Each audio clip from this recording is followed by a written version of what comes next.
In early days, murder was often punished by murder.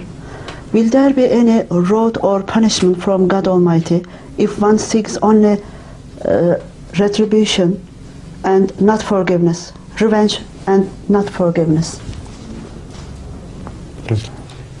In answer to this question, it should be noted that the principles of Islam do not change with times.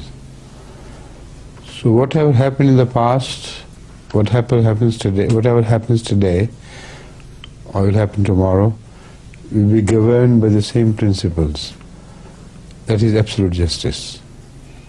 So in case of the past attributions, we do not know who took his revenge for what reason and what cause, and whether he in turn transgressed against the transgressors.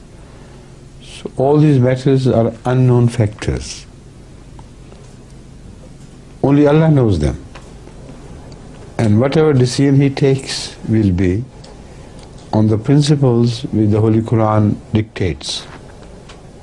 Primarily, forgiveness is better if it causes reformation. Secondly, forgiveness is better anyway, if one can forgive and have his trust with Allah.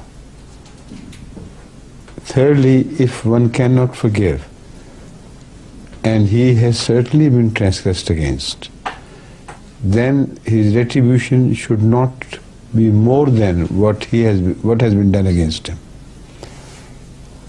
Most certainly not more.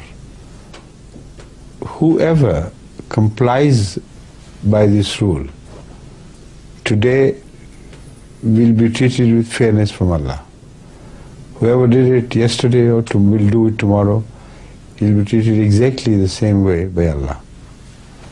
So this hypothetical question of some people used to do is irrelevant.